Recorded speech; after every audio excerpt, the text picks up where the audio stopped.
Our time's expired, and that concludes our questions. In closing, I want to thank our witnesses again for being here today, for your testimony. This isn't the easiest committee to testify in front of in this Congress. I now yield to Ranking Member Raskin for 4 minutes of closing remarks. And Mr. Chairman, thank you, witnesses. Thank you all for your participation today. You know, Mr. Frost made the key point that the hearing was framed as a partisan exercise, but at least it's invited a straight-up comparison between the economic records of Donald Trump and Joe Biden. Donald Trump left Americans with 3 million fewer jobs than when he started in office, the worst record since the Great Depression. Meantime, we've had under the Biden-Harris administration the lowest unemployment rate in 50 years, 11 million new jobs created since 2021, including 750,000 new manufacturing jobs. While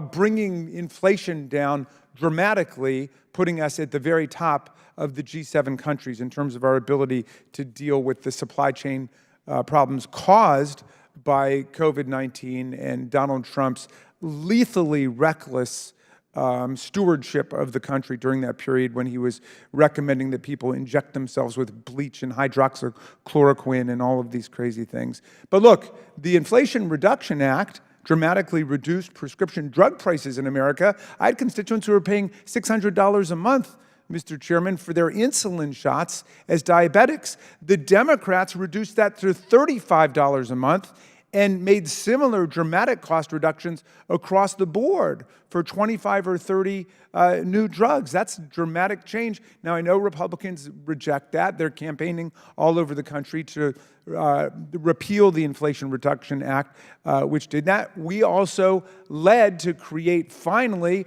a $1.2 trillion investment in infrastructure, the roads, the bridges, the highways, the ports, the airports, rail and trail, rural broadband. I can't believe this slander against rural broadband in America.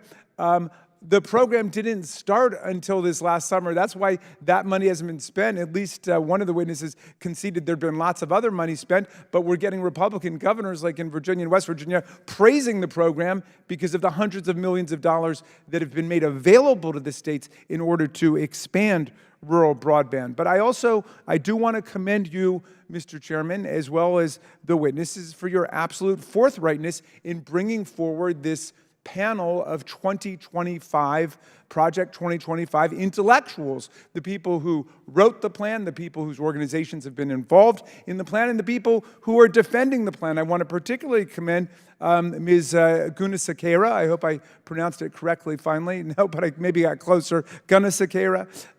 For saying not only does she support Project 2025, she thinks the idea of getting rid of 50,000 professional civil service workers in NOAA and NIH and FDA and all across the government isn't enough. She said it doesn't go far enough. She wants to extend the demolition of professional civil service jobs and do what Project 2025 is advocating, which is replacing them with political appointees, flunkies, acolytes, supplicants, and sycophants who are willing to do whatever Donald Trump says. Their unilateral executive theory is that the president should control everything that goes on in the executive branch, including by the commissions and by the boards, wiping out the independence of federal regulatory commissions and boards. So they want to slash reproductive freedoms.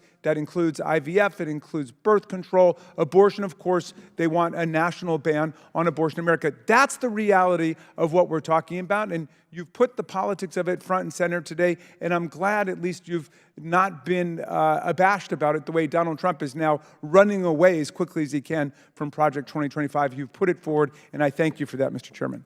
Gentlemen's time's expired, and I apologize to the witnesses with his constant misstatements that the majority of this panel had anything to do with Project 2025.